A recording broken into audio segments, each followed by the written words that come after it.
Hi, welcome to the KetriannaYvonne show virtually. And today's guest is Ricky James, and he is a preservationist, associate naval architect. And he's going to share with us today some of his experiences and how he got involved in that, and exactly what is a associate naval architect and what do they do. And I met Ricky about a couple of years ago on a random Fort Greene walking tour through Fort Greene Park that gave the history of Walkabout, which is over by the Navy Yard. And that's how we encountered each other. And since that time, we have done many endeavors together, a very truly supportive and an activist for his community. And so today I have the pleasure of finding out more about what you do. So what do you have to tell us about your experiences, explaining the difference between naval architecture and regular architecture that we see around New York City, and your work with the board of being on the board and so forth? Well, good morning. My name is James. The issue is naval architect. Naval architect is a certified position with the country, the United States. Certified naval architect does not require a lot of building construction. Architects do construction, building skyscrapers, and that issue of large buildings that you see in the city of New York, Brooklyn, the skyscrapers downtown. They are done by architects. Take an examination in the field of architect. It's 6 examination in order to get the profession correct. I opt for that exam. I have to take the 6 exams, sit down for 6 exams, different types of exams in the field of architecture. I'm pretty good at those fields. I presume I will pass these exams. I did pass the civil exam for the state with a 70. So I did pretty well. Associate architect, I am also is a person that works with architects, the individuals that build skyscrapers and do construction with them. But I have no deal to put on a drawing, but this way I have to be underneath their instruction. They say put the building there and build it for the weather. I have to do that and be sure it is within the standards, the code, and the laws of the city of New York, or if it's outside the city, within the state of New York. I'm licensed, licensed to work only in the state of New York. As a preservationist, I have the right and the privilege by a graduation from historic preservation in 2015 to be a preservationist, to build, to construct and redesign landmarks and get them in the landmark law of the city of New York. They have to be according to codes and the laws, local law and the codes of landmarking with the Landmark Preservation Commission. They have to sit in front of the commission in order to get accepted as a preservationist work. Okay. Can you tell me some of the ships that you worked on here? I've worked on the Queen Elizabeth II, the Elizabeth I, the 747, many different ships, small ships like schooners, yachts, in the city of New York Harbor, the Hudson River that rides up into the Hudson. Once they hit the water, sometimes the speed and the strength of the water, they create ship slips in ships where they have a crack, and these cracks have to be repaired, or it would be a fault, and the entire ship would leak and would cause great damage, and the ship would be no longer any good. So again, okay. if at all that the ship was receiving these cracks, we would have to sit down. Have the engineer of the ship have to examine this with the individual that hold down to the side of the ship and look over all the areas of the ship and see where the crack is, and have to write a map or more notes and send it back to naval architect The naval architect has to design and put the crack in proper perspective, and then show where crack should be when it is being repaired. And then they go to the engineer. The engineer states where the work will be done, and then the engineer will send it to the naval base or the naval yard where they have the work will be done. So that is how it is.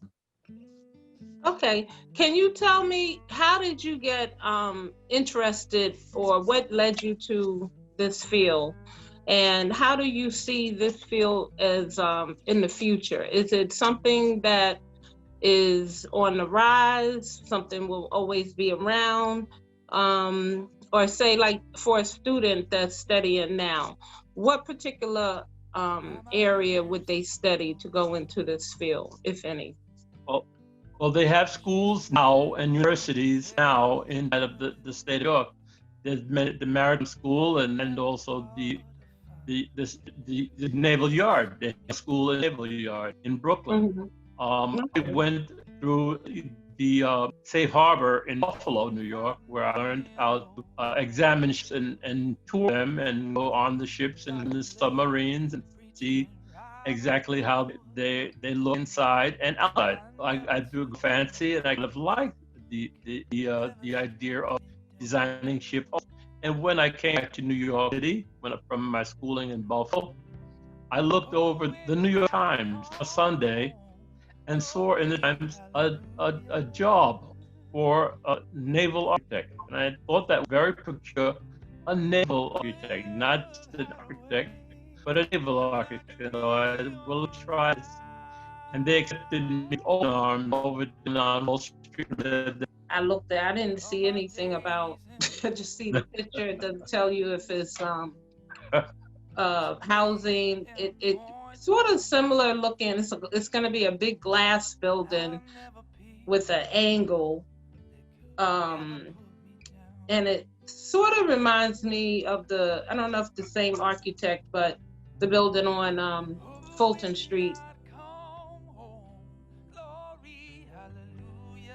Okay, so can you tell me, what has it been? Okay, tell me about some of the opportunities that lately, I know you got an award last year, I think, for you traveled some. Can you tell us about the award and the project that you worked on? In solar paneling, we did the issues. As an associate architect, we did the paneling on a building that we thought would be in solar paneling, the decathlon. It was an issue where, if at all we won, we would have been the number one type of building to build inside the country. We took something like 6th place. But we got an award. We got accepted inside of our school with an award. We were supposed to go to Dubai with the same building, but the school could not fund us for that trip to Dubai. But Dubai was standing with open arms in the school saying, please come accept our invitation in doing solar paneling. And solar paneling issue was a very hot issue for the way the sun is baking a country and the world today. Okay, so you also was a part of the Jones. Tell us a little bit about your experience. You did the James Walk, which is a national international walk that's celebrated in the first week of every May for Joan Jacobs. And you are also, or would have been for this year, the leader for Brooklyn. And last year you entered a contest where you did your historical walk on the Pratt houses. So, and you entered that and you won. Well, anyway, you entered it, and now you this year have entered the AIA Film Award again. Tell us about your experience doing tours I think that's, well, I know you've done tours because that's where I met you, but leading a tour and working with the Municipal Arts Society, Architectural Society, and how that experience was. You worked with a fellow Be Free producer, G. Anthony, that did an incredible job on on doing the narrative of the film. And so how was that experience, sharing with other people your knowledge and history, and how was that for you? Was that different than your usual projects, working with a team Well, as of a people? preservationist, I'm sorry that you did not make it to the James Walk. When you did work into, and I steer you wrong, the wrong directions on how to get to the James Walk. It is a interesting issue. Jane Jacobs, she has a history as a preservationist herself. She was with the individuals that did the Grand Central Station, trying to save it. The original Grand Central Station, it was demolished, but the new Grand Central Station is being landmarked and is still standing inside of 42nd Street in downtown Manhattan. The James Walk we did was in the Clinton area in Brooklyn, Clinton Hills. It's on the Clinton Avenue between Washington and Washington and Vanderbilt. We did the walk from Full Street to Myrtle Avenue. It was about an hour and a half of explanation and concentration and much detailing of the buildings with two different co-speakers. I was the main speaker. The two speakers was a psychiatrist and also a political individual. The psychiatrist was so interested in the Jewish aspect in on Clinton Avenue. She loved the time, and she did continue on in preservation, and she dropped out of psychiatry. So that was interesting. The individual that was on the political side, she was the issue of what was kept and what was not kept, and why it was not kept within Clinton Avenue project. That is on Clinton Avenue is taking the place of all the old landmarks that Mr. Pratt and John Getty and the individuals that were wealthy inside of Brooklyn, and they tore the buildings down. The hotel that was the hotel in New York State. It housed all from Langston Hughes to Great Gatsby to inside of Brooklyn. It did hold that hotel, and it was torn down in Clinton Avenue. The issue of the man that still stands on Clinton Avenue by Mr. Pratt, his son, his daughter-in-law, also with the Pratt Institute and University. Down at Clinton on Clinton Avenue, the mansion that's still standing still sits there as a library and also as a classroom. So it is something to behold. The mansion is structural, grotesque. Well, I can't say that any longer, but it's a old style of architecture. It's Romanesque, and it's still standing with a lot of brick structure. So we did a good deal of work that James Walk. We did it this last year, and we did try to do it this year, but the COVID-19 kept us from doing it. We did film a AIA film. We did that James Walk, and this year we admitted another film. I hate to be a pull of my own play, but again, the AA film challenge is about Brother Can You Spare the Dime? The dime saving bank in Brooklyn is being built next to by a large structure that will be the largest structure inside of Brooklyn. But the dime saving bank will still be sitting there, and it will be built, and it will be a presidential landmark, and it still be the entrance where you can still go inside, but it will be no longer a bank. Mm. It will be just a foyer for this new structure. For what? This new structure. And what is the new A foyer. structure? Okay, the outside will still be that. The largest building that is in.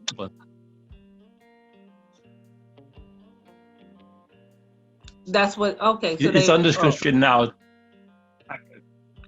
So that's going to be the largest building. Okay, so so for community people that are involved in different structures that are, say for instance, you have the 227 Duffield Street, the abolitionist house that still in battle, then if it's going to be demolished. So for community people that know about structures or issues with blocks that maybe should become landmarks, what information or what steps, just like a short 5 steps, that who they should locate, contact? I think you would probably say the community board, or should they just call the landmark preservation? Okay, so they go through their community board. Well, the step would be to call. Their first step would be to call the Historic District Council to see if the property is already a landmark or it is being landmarked. If it's being landmarked, then direct to the proper community board to go to. The individual are Mrs. Carroll. She is a community reach out person individual. She can easily contact you, or you can contact her and make it easier to get to the building that we're concerned about. Duffield Street is already landmark. It is going into, well, it's already historic. It is going into landmarking with Landmark Preservation Mission. Mm-hmm. It's up for hearing within this year. The hearing is virtual. It's going to be considered a landmark by the Landmark Preservation Commission. We hope that it is a landmark. This way it can be saved, as of course it is a part of 3 inside of Brooklyn. Okay, no, thank you. And so what would be your future goals as far as preserving history? I know that you're also a director for the Old Society of Brooklyn Knights, which is can you tell people what the group is and what they do and how they can join? Well, I have a few organizations that I belong to. The Brooklyn AIA. We're trying to get a diversification and inclusion committee. And so tell us some other some more light-hearted things that I know you are a Boy Scout leader, and I know you enjoy that. Tell us some biographical little profile of yourself. I know you used to play football, and currently what you're into, but just share with us, for coming from a background of historical history and being a preservationist and all of these things, and living in Brooklyn. I know you lived in Queens sometimes, and you lived upstate in Buffalo. And tell us how you have seen Brooklyn change, and what do you think is some of the challenges that we face as far as, we had our very own regular challenges, and now with COVID-19, we've entered into a whole new arena where we need to focus on how we go forward and how we do conduct our lives, since we're fighting this invisible, devastating enemy that we can't see. but has taken lives and continues to devastate families and our city as we knew it. So tell us how you see going into the future, being that you have done a number of things now virtually, and how do you see that affect versus being able to go, actually walk to places, just what kind of effect do you think long term it will have on the environment or the people that live in the environment, not having the freedoms? I've seen change in Brooklyn. I've seen the issue of sports. Sports have changed. Baseball, basketball, football, and hockey and soccer. They've changed to the point where it is a COVID issue where they can't play today. And you have to come back at another day. There was a baseball game last night where there was COVID issue where somebody flew over with a what are all those things, those helicopters, the small helicopters that they fly over, and it flew over the stadium, and it was taking photographs of the baseball game, and it's against the law. It's covert and is affecting the game, and they had stopped the game altogether. And with boycotting, the men are boycott leaders, individuals, lead them at jamborees. And if at all that there is a issue with Boy Scouts, it affects the children. We got meet with COVID-19. They have to stay home, and if they're affected by schools, I mean, with their school, the schools cannot be run with the issue of education institution where Boy Scouting is incorporated to the school, and when you do something in Boy Scout, it is heard in the school, and like you for your Scout, the school is part of it. So that is also an issue. And as an individual who adopted a Boy Scout group with my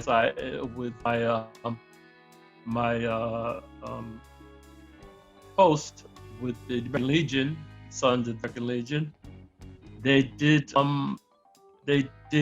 affect the Legion where they have to be closed because of the fact of COVID-19. And along that, if the schools open, the posts will open. So that's how they are going along with the United States. They are a learned institution, the post, and they do have the idea of making sure they are within the framework of the government, and the government says you are open, then you will open up again. So it is affecting the community wherever you walk, wherever you go, and you're recognized to the fact that what are you doing with masks? What are you doing without a pair of gloves earlier in the COVID-19? And what are you walking with these people where they're not wearing a mask and you are, and that is important. And I see, well, the one thing that I can tell that seems like it hasn't been affected, and that has been the amount of construction that has continued to go on. And even when we were in lockdown, construction, even though that was a part of, I don't know if it was phase 2 or 3, where it was supposed to be no building, they were still building because, they have a law to go through. If they're building affordable housing, they have the right to continue building. If they're building affordable housing, be that they are still affordable housing, they have the right to continue construction under a law that has been passed by the government. Okay. So even when they had, regular, I guess, construction, because whatever the building is next to the Barclay, that building was continuously being built even early on. And I was surprised how many affordable housing in that building. That's a lot going on in Brooklyn, and thank goodness we have preservationists and people like you, Ricky James, who is on all of these wonderful boards and is such a connection to the community as far as for information. You know, you're just a person that's always willing to, like a go-to person, a person that's always willing to give the information and help people. Um, you know, people come to you like, you know, save the trees, the whole thing that was going on last year with Fort Greene Park. Then you have the issues in Gowanus and um, uh, the Botanic Gardens. You know, so Brooklyn and New York has faced tremendous environmental, just health and architectural issues before COVID and will continue. And it is certainly indeed a pleasure to know somebody that we can get some information as you have shared with us today, where we can go and what we can do to help preserve our community and fight. Well, I don't like to use the word fight, but maintain our structures and the way that they are, and not have everything taken away from us. And as an essential worker that has continuously worked throughout, I just want to congratulate you and thank you for your service and your commitment to the environment, our structures, to people, and just being an overall great person. Thank you very much. Thank you, Ketrianna, for having me on. And I just want to share with my audience, I hope you are doing well and just create your new normal and keep it moving. Maintain positivity, and my wishes go and my deepest prayers to anyone that has lost a family member. You have my prayers and my deepest concerns and condolences. So thank you so much for joining us, and thank you so much, Ricky James, for being a guest. So once again, it's been a pleasure. Thank you for joining me on the KetriannaYvonne virtual show via Zoom. And today's guest was Ricky James. Thank you and have a blessed day.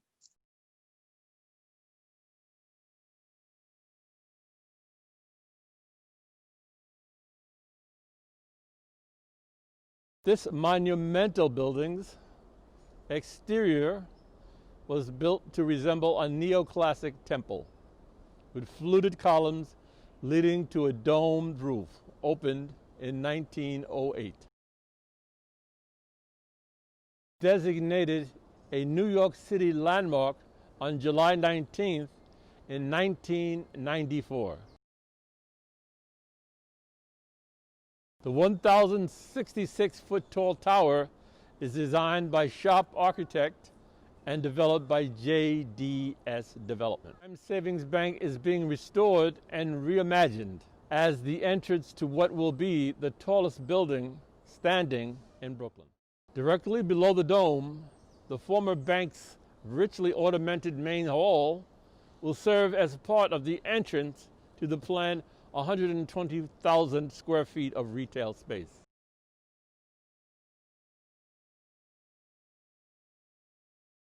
The historic Dime Savings Bank will be restored and repurposed to sustain the architecture as well as the community's history. I am Ricky T. James. My passion is preservation. I just stand on up. I hold my head up high. And I walk with pride. I just stand on up. I just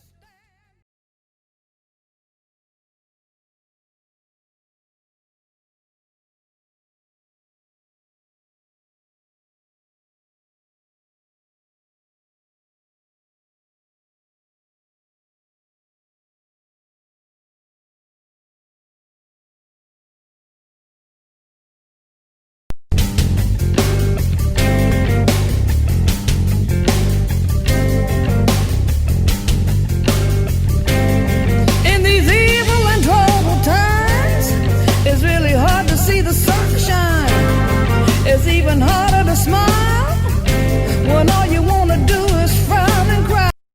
Hi, I'm KetriannaYvonne, and welcome to the live virtual show. And today's guest is Norma Maupins. She is a cherished community free speech producer that we need to see in the studio once we can all get back in the studio.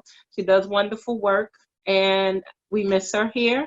And she's been away becoming a minister, and she's going to fill us in on what she's been doing since over the last couple of months and over the past year, why she wasn't at Brick, bringing us wonderful content. So welcome to the show, and you look fabulous, and I'm glad that you were able to be on with me today, and I want to welcome you. And like I said, and she also had a birthday on July 31st. I'm sorry, July 1st. My birthday is tomorrow. So she's the beginning and I'm the end. And so fill us in, Norma, and tell us about yourself and what you've been experiencing over the last couple of months and how it was going from producing, taking a hiatus, and even though you're still involved in your church as far as film, and just give us an update. Thank you so much, Ketrianna, for inviting me. It's a pleasure to be with you here today. My life has been, I guess, similar to many people right now, where things has just been kind of turned upside down with COVID-19 and just trying to handle that and the loss. Recently just lost a 21-year-old niece, to COVID-19. So, just dispelling the myths that this virus is geared towards older people. People are dying, old people are dying. It's just devastating many families. So getting back into just trying to focus on dissertation work, just, continuing to do my ministry work. I love ministry. I love working with young people. Just go ahead, ask me a few questions, and I want to listen. It's been a minute. I want to know, like what you're focused on, how you've been coping, if you plan to do any future productions, just where you're headed. Okay, great. In terms of productions, yes, I am absolutely planning on doing more productions, and actually have a meeting shortly to talk about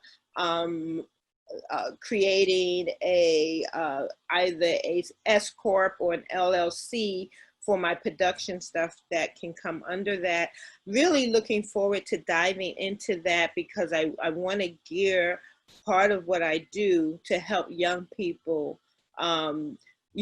identify their gifts and be able to, look at ways to express themselves through different forms of media, either writing or production, film, doing shorts and things like that. So I'm very interested in doing that as we move forward. That when I started at Brick, I oftentimes would produce my shows under Joy on the Inside Productions. And so it's geared to, creating joy in the family and the community, outreaching those who are disadvantaged, who may not have access to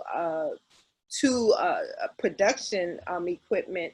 And so, I'm really looking forward to getting that off the ground and just working with some young people, and also to help young people. Sometimes we carry so much baggage around with us as we go through life, and, different traumas in our life affect us even from young age. And I just remember having to go through a process of healing from traumas that I experienced as a young person that I carried into my adulthood. So, part of Joy on the Inside is geared to help young people identify their traumas at a young age, so that they don't have to wait until they're 40 or 50 years old to start dealing with their different aspects of trauma that they may have experienced growing up, so that they can get on a course of success, earlier on in life, and that they don't have to wait,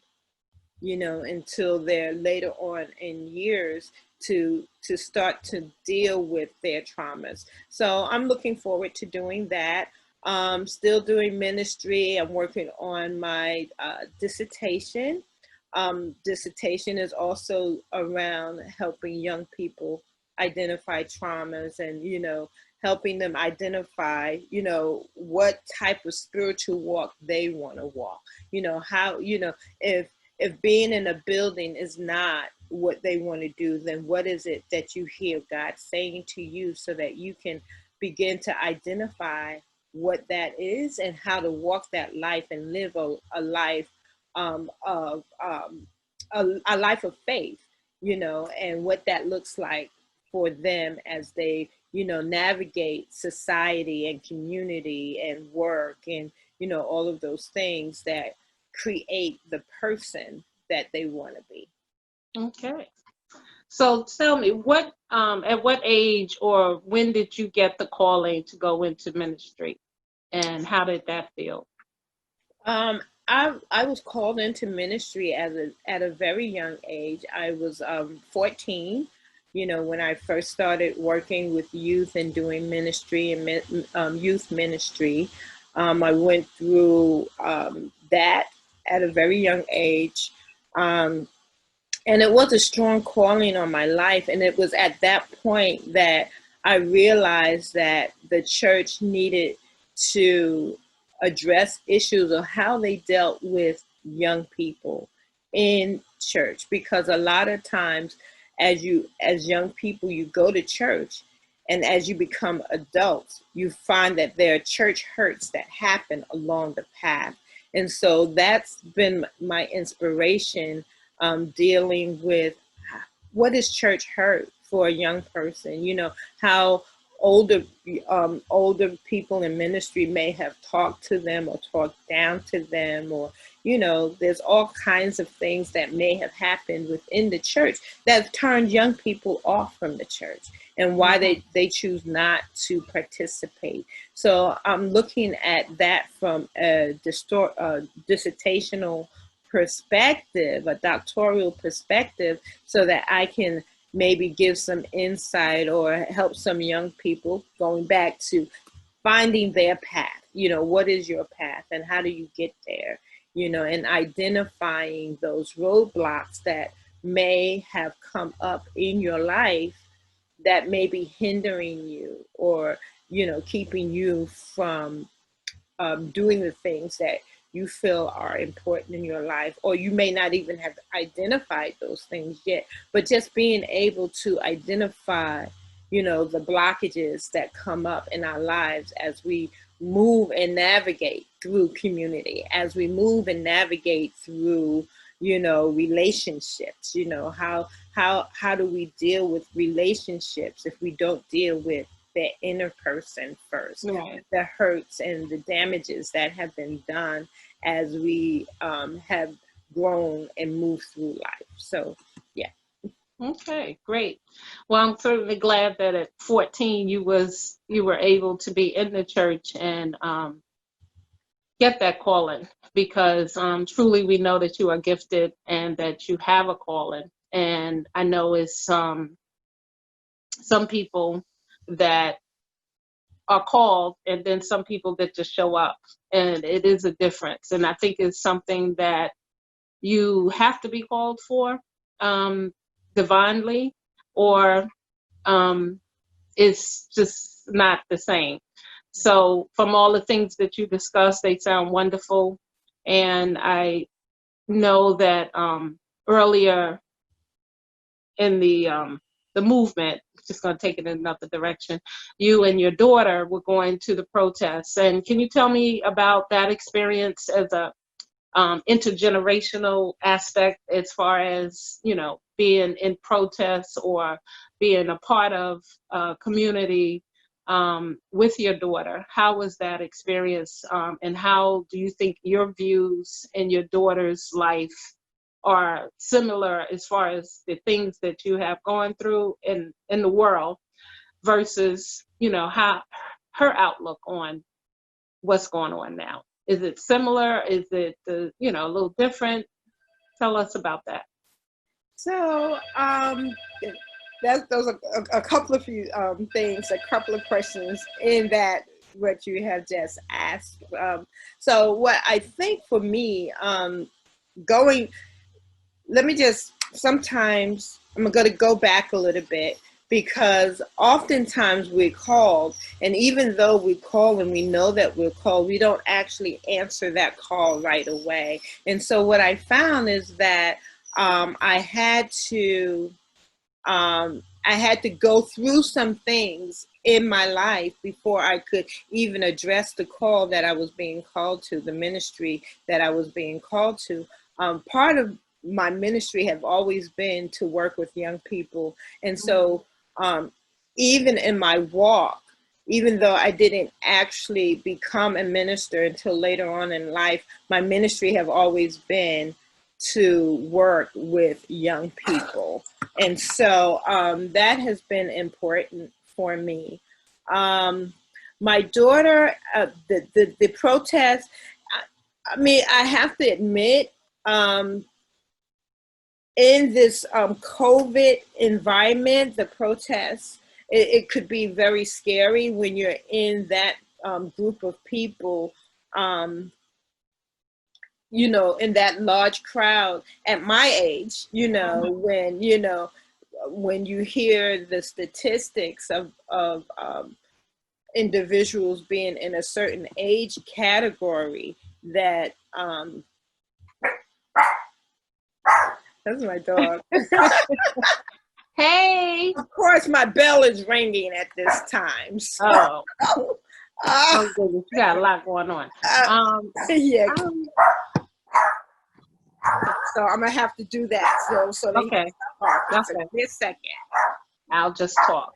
All right. So, like I said, so Norma's going to answer her door, and she's going to come back with us. And I just want to take a moment to say that in this time, you know, that this time of protests and uncertainty, to just stay focused and know that everything, I hate to say everything happens for a reason, but it does. And that just know, in order to get to where we're trying to go, we must go through what we're going through. And it will take some time, but it will be better. And it's a glorious, and look forward and be hopeful of a future that is what should have been already. So I think that helps me cope a little bit better, because to know that things will be better, and I feel that in my heart, and I know it's the truth. So, okay. So I just wanted to share that, and now we have Norma back. Okay, Star, how are you? Great. Was it Publishers Clearinghouse? I wish. No. Yeah. You know, it was Whole Foods, and I had to have some food delivered. Okay. All right. So getting back to the question of protest, I think that having a voice in the community was and is very important, you know, and sometimes the risk, you know, the importance of the protest outweighs the risk of the protest. And so it's like, you know, today was, you know, celebrating the life of John Robert Lewis. So yeah, mm-hmm. So we're celebrating his life, and you know, the stories of him, you know, being, you know, abused, physically abused, you know, and he's like, sometimes we got to get into good trouble in order to make a change. And so it's important that we have a voice, especially in this time, especially so that the young people can see that their voices matter, you know, that they can impact that they can impact society, they can impact this nation when they stand up and have a voice.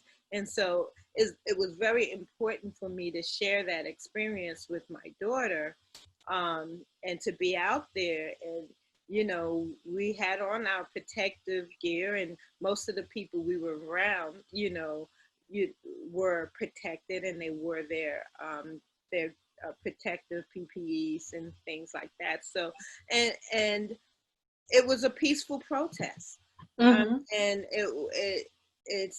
it was empowering, because you know that you're part of history.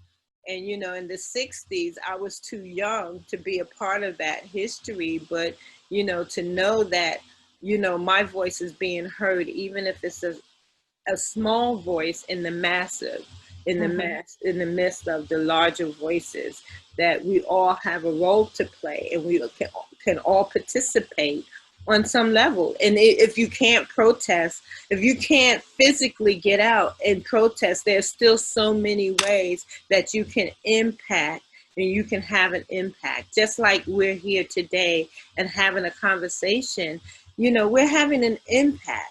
And Right. so, you know, there are all types of ways now where people can effect change, right? Right. So, you Right. know, and being in the streets is one way. Being an educator is one way. Being a minister is another way. And so that we all have a role to play, and we all have to stand up and do our part, Right. especially against a time where the overt racism is so prevalent in our society. You know, the systemic racism, yes, but the ugly head of the dragon has risen its head in our society, and we have to have a voice against that. So that's one thing, you know, just being able to participate with my daughter. And I just recall her saying, you know, this is a scary time. She's more concerned about me because I'm the older person. She's like, I just don't want you to be sick, you know. It's like, you know, but we have to be in a place where we have our voices. And I have this as, you know, we're doing everything that we can to protect ourselves while we have our voices, you know. And so I feel like as long as we are doing what we can to protect ourselves, you know, we still have to stand up and have a voice. And that's important for me to be able to share that moment with her. You know? So, yeah. Well, I'm glad you was able to do that. And well, I mean, it would be nice not to have to do that, but you know, to be able to do it together, maybe for her children, you know, that we can end this thing that we've been doing all our lives called marching for change, that we get some portions of, that we can finally receive what the totality of what we're due. And so I love that you were able to share that experience. And I think you put it perfectly, because I agree with you. And at this time, how it's like everyone has to do their part. And for some people, that's going to mean marching. And for some other people, that's going to mean just sharing a word to someone in the street, keeping them encouraged and lifting them up, or, you know, sharing knowledge. But we all have a part, you know, even if we never go outside, even if we never, you know, march. It's every individual. We all have to have a stand and a part of getting the equality and justice for all, finally. And so I like the way that you described it, because that's totally the way it has to be. And so I just want to say, what else? Let's see. Is there anything else that, okay, we have and then you're in insurance. So are you still actively, tell us about what you see going on in that industry in the real right estate now? industry? Yes. Well, you know, it was everything shut down in March. You know, our offices shut down. You know, the way we did closings were very different. closings were still happening. And I think a lot of sellers, you know, became very nervous as we,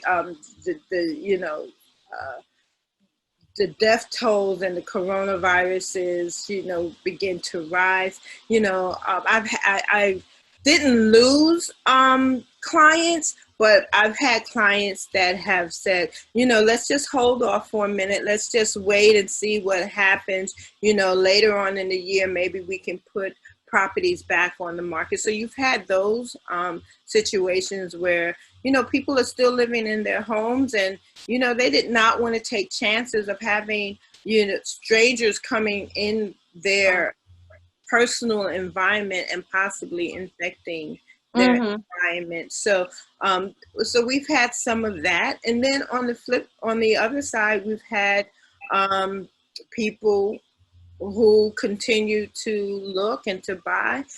It did slow down. It has slowed down.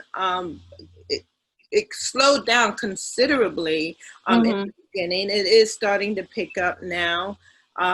People weren't moving into New York is like a mega hub. So people are always moving into the city, taking on jobs in New York. And so because everything shut down and because companies, you know, were doing a lot of distant working from home, you know, they weren't in the building. So some of that hiring slowed down. And when that slowed down, it had a trickle down effect on, you know, the number of people coming into the city, especially during March and April and May when we were at the height of the virus. So, you know, people didn't want to come into New York. They weren't looking at apartments and things like that to move in New York. And so things slowed down, but it is starting to pick up. The industry is starting to pick up pretty quickly. You know, that's one thing about being in New York, that, you know, it bounces back. So do you see the prices being lowered, or, you know, what's the trend for the market right now? Well, right now, I think the real estate market, we've seen some trends in the rental markets. Those properties have, it's a good time to rent, I should say that, in New York.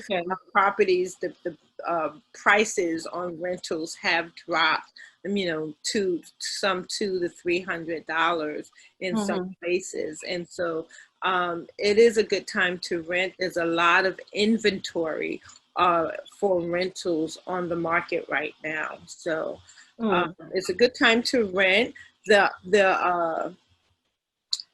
The buying market, the buyers, you know, it slowed down some. There hasn't been a lot of change. Surprisingly, there has not been a lot of change. You haven't seen a lot of change in terms of the pricing of property going down, but it has stabilized. So it's not fluctuating as much as, you know, this time of year, the prices tend to go or it elevates. But you're not seeing so much of that right now. It's kind of stabilized. People who are looking for homes, who need to buy homes, you know, they're out there looking gradually, you know, taking their time to look. They're not what we would say a couple of years ago is, you know, properties would hit the market and it would be gone in a week. You know, that's not happening. So, you know, buyers are being more cautious. They're, you know, taking their time, but it's not having an effect on the pricing just yet. Okay. Well, yeah, it seems like it's similar, like when it was 9/11, or, you know, all of a sudden it was more popular to rent. And a lot of people started moving out of New York. And I see that as something that also, I know some people I know, they moved to White Plains, or they moved to, I guess, some parts of Pennsylvania, you know, which is always a trend in New York. You know, for a period of years, you have hipsters, and you're young and you're in college, and then you get married and you start to have a family. And then the trend is always to move out of New York and get more space. And, I think that that's a trend that seems like it's going to continue. And then we still have like, like we have these buildings and we still have our homeless situation. And, when it's all said and done, in the future, when we get away from COVID, to see what is real and what has been accomplished or will be accomplished, I hope that that homelessness situation will be one that has been rectified. And, some of these buildings or, all these will be vacant businesses that will never reopen. They can come up with a plan to, help with that problem. So we'll see what happens. But you have anything else to share? So I know you're a busy lady on the go, and I grabbed you up, and I don't want to keep you. So I just want to say thank you for giving me the opportunity to share. I am in ministry. I'm at Agape Tabernacle International Fellowship, and we're located in Brooklyn, in the heart of Canarsie, and wonderful ministry there, under the Right Reverend Dr. Barbara E. Austin Lucas. And, we're on Zoom every Sunday at 8 a.m. and at 2 p.m. every Sunday. That's one thing. I want to say also look out for Joy on the Inside Productions. We are going to be making some moves today so that we can get back up and running and, wanting to have an impact on our young people so that, they can be all that they need to be and all that they want to be in this country, and they can be the voices that can be heard against systemic racism and just, grow and do everything that they have aspired to do. Mm-hmm.